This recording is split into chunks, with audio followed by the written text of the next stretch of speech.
आप देख रहे हैं लाइव इंडिया हर पल।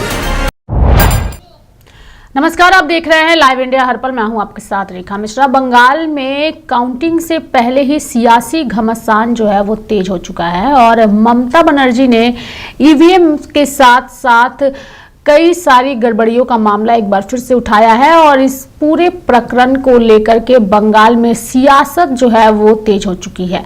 स्ट्रांग रूम में ममता बनर्जी पहुंच गए और उनके पहुंचने के बाद से कई तरह के सवाल भी उठाए जा रहे हैं। आपको पूरी खबर विस्तार पूर्वक बताएंगे कि आखिर पूरा मामला है क्या और स्ट्रांग रूम में गड़बड़ी का मामला ममता बनर्जी लगातार क्यों उठा रही हैं। यानी कि पश्चिम बंगाल की मुख्यमंत्री ममता बनर्जी ने कोलकाता में एक स्ट्रांग रूम में 3 घंटे से अधिक समय बिताने के बाद कथित ईवीएम अनियमितताओं को लेकर कड़ी चेतावनी दी। उन्होंने कहा कि मतदान मशीनों या मतगणना प्रक्रिया में किसी भी प्रकार के छेड़छाड़ की कोशिश हुई तो जीने मरने की लड़ाई लड़ी जाएगी। यानी कि ममता बनर्जी ने दक्षिण कोलकाता के सखावत मेमोरियल स्कूल स्थित स्ट्रांग रूम का दौरा किया, जो भवानीपुर विधानसभा क्षेत्र का वितरण केंद्र है, जहां ईवीएम और मतपत्र रखे जाते हैं। उनका यह दौरा तृणमूल कांग्रेस द्वारा लगाए जा रहे आरोपों के बीच हुआ, जिनमें एक वायरल वीडियो से जुड़ा दावे भी शामिल है, जिसमें स्ट्रांग रूम के आसपास की गतिविधियां दिखाई गई है।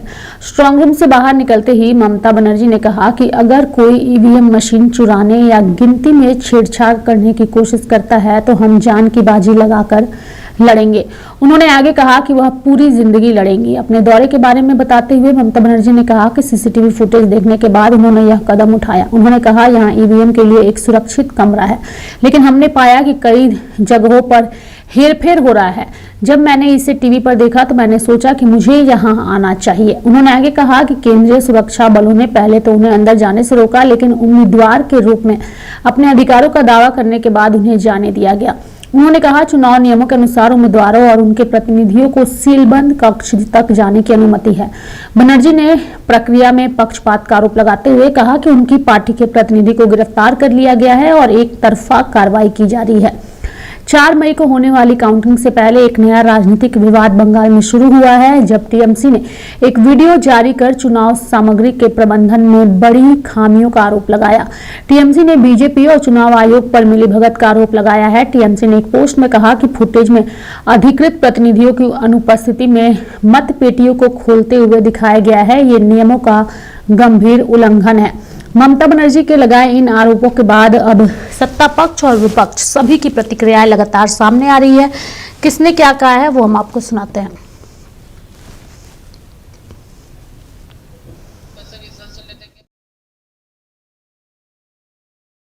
मशीन है, इधर में स्टोर रूम है। तो आप लोगों को जानकारी है कि नेताजी इंडोर में सीसीटीवी से हम पाया गया और बहुत सारे जगह में कि उधर में मैनिपुलेशन हो रहा है और बाहर का आदमी आके वो खुल रहा है, देख रहा है, पोस्टर डायलॉग को इधर उधर कर रहा है। वो देखने का बाद मैंने जब सीसीटीवी देखा टीवी में, तो मैंने सोचा मैं भी तो देख के आऊं। तो पहले तो सेंट्रल फोर्सेस मेरे को एंटर ही करने नहीं देते थे। उसके बाद पूछा किसी से, बोला नहीं हमको जाने का हक है, बिकॉज वो लोग पहले किसी को अंदर में ही जाने नहीं देते। लेकिन as per our election rules, the candidate and election agent of any party is allowed up to the sealed room, not inside the sealed room, but outside at the door of sealed room. तो पहले तो ये लोग मेरे को घुसने ही नहीं देते थे। उसके बाद उसको फोन किया, बट आरो किसी से परमिशन लेके आरो मेरे को घुसने दिया। मैं सिर्फ इतना कहना चाहता हूँ, चोर चोर मौसरे भाई, जैसे कहावत उन्होंने कही। आरोप लगता है इलेक्शन कमीशन पे, ये भारतीय जनता पार्टी के प्रवक्ता क्यों डिफेंड करने लगते हैं? दोनों के बीच में कौन सा ऐसा अपवित्र गठबंधन? मैं एक बात साफ कहना चाहता हूं, जो जारी हुआ है वीडियो चिंताजनक, और देश के हर हिस्से में भारतीय जनता पार्टी सरकार जब से आई है बेईमानी करके चुनाव जीतती रही। अब मौजूदा चीफ इलेक्शन कमिश्नर के बाद जरा खुलेआम डकैती पड़ने लगी, चाहे एसआईआर के नाम पे हो चाहे किसी और नाम पे हो। तो मैं सीधे सीधे इल्जाम लगाता हूं कि इन दोनों के गठजोड़ से लोकतंत्र खतरे में है।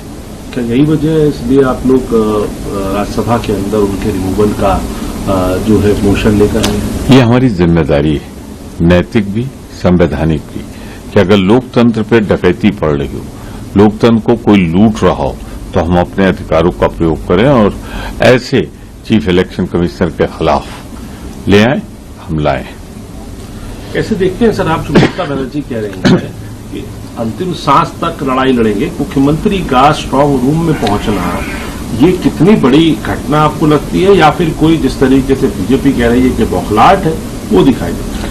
मैं सिर्फ इतना कहना चाहता हूं, 4 तारीख की हमें प्रतीक्षा करनी चाहिए। बौखलाहट किसकी है, हार कौन रहा है, अगर जीती रहे थे तो फिर स्ट्रांग रूम में क्यों वहां हेरा फेरी क्यों कर रहे थे? तो ये तमाम सवाल हैं जिनका जवाब 4 मई को मिलेगा, हमें इंतजार करना चाहिए। मैं इतना कहना चाहता हूं, लोकतंत्र के लिए सबसे बड़ा खतरा है भाजपा और इलेक्शन कमीशन का ये अपवित्र गठबंधन। कि चुनाव जब कोई भी व्यक्ति हारता है ईवीएम का दोष लगाता है, जब जीत जाता है तो ईवीएम का दोष खत्म हो जाता है।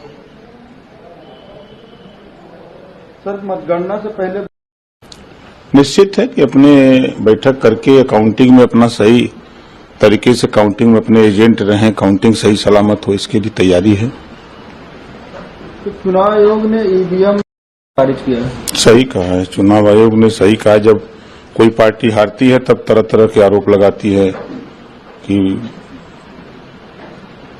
ईवीएम खराब है, तो कहीं कुछ खराब है, कहीं मतगणना स्थल पर स्ट्रांग रूम गड़बड़ है, ये हारने वाले लोग आरोप लगाते हैं। देखिए, जो चुनाव हारने वाला होता है वो हार के बहाने पहले ही तलाश रहा है।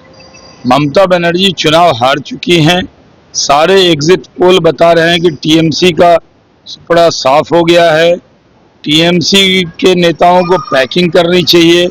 वो जाके अभी भी ड्रामा कर रही हैं, स्ट्रांग रूम पर जाके ड्रामा करना, धरना देना, क्योंकि वो बाद की कहानी लिख रही हैं। उनको लग रहा है कि जब चुनाव हारेंगे तो बाद में क्या क्या इल्जाम लगाना, इसलिए इस तरह का काम कर रही हैं।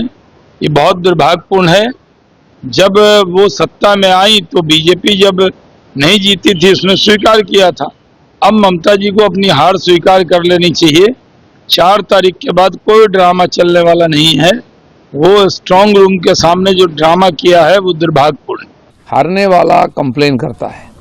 पहले हम लोग करते थे कि हम बैकफुट में होते थे, वो लोग सत्ता में होते थे, निश्चित जीतते थे, क्योंकि इतना फॉल्स वोटिंग होता था। अब वो गया पहले। आज लोगों ने जिस प्रकार बढ़ चढ़ के वोटिंग किया है उससे पता चल गया परिवर्तन हो रहा है।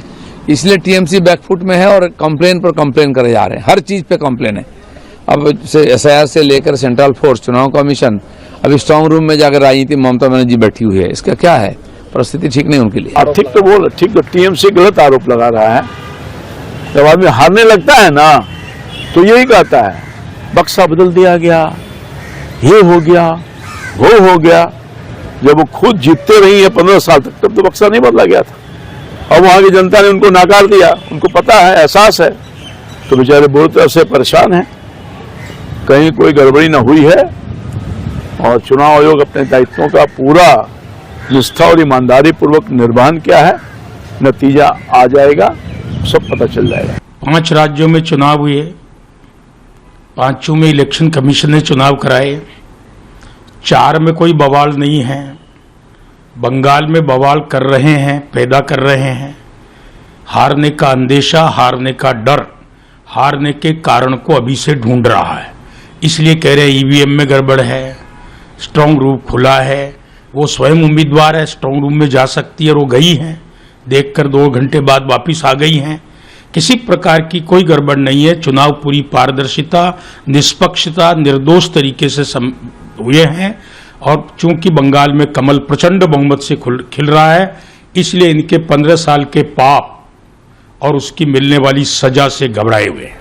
ममता बनर्जी तो सीधे सीधे हैं कि आप लोग स्ट्रांग रूम के जरिए मैनिपुलेशन का काम कर रहे हैं, और ये एक जगह का नहीं, कई जगह की रिपोर्ट आ रही है। ईवीएम खुलती भी बीएलओ के जो एजेंट होते हैं, बीएलए, उनके प्रेजेंस में है मतदान केंद्र पर। ईवीएम सील भी वहीं होती है, उनकी प्रेजेंस में होती है, उनके हस्ताक्षर होते हैं।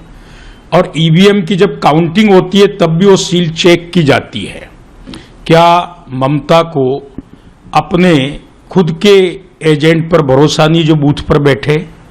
ये सब बकवास है, ये खिसियानी बिल्ली खंबा नोचे वो वाली स्थिति है। और ममता बहुत बुरी तरह से हार रही है, इसीलिए बेतुकी बातें कर रही है। जब से एग्जिट पोल्स आए हैं और ये स्थिति साफ बनती जा रही है कि बंगाल में पहली बार भारतीय जनता पार्टी की सरकार बनने वाली है और टीएमसी की बहुत बुरी हार होने वाली है, तब से टीएमसी ट्रिपल डी में चली गई है। डी से डिनायल में है कि ऐसा हो ही नहीं सकता, डी से डाइवर्जन करने की कोशिश कर रही है, ध्यान भटकाने की, और डी से ड्रामा मोड में आ चुकी है।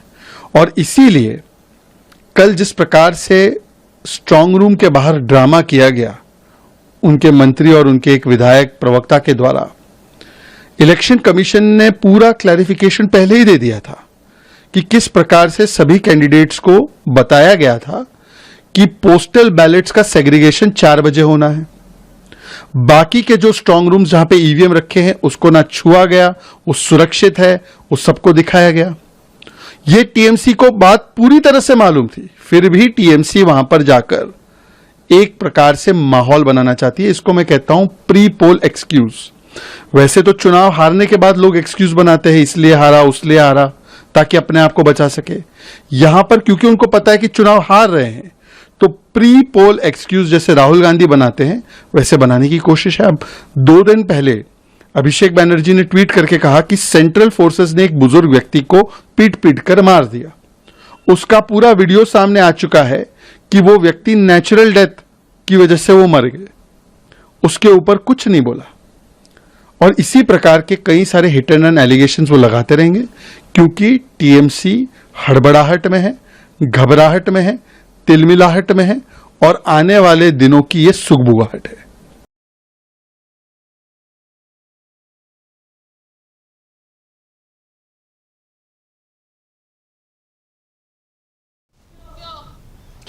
तो मेरे साथ फिलहाल अभी के लिए इस खबर में इतना ही। आप देखते रहिए लाइव इंडिया हर पल। नमस्कार।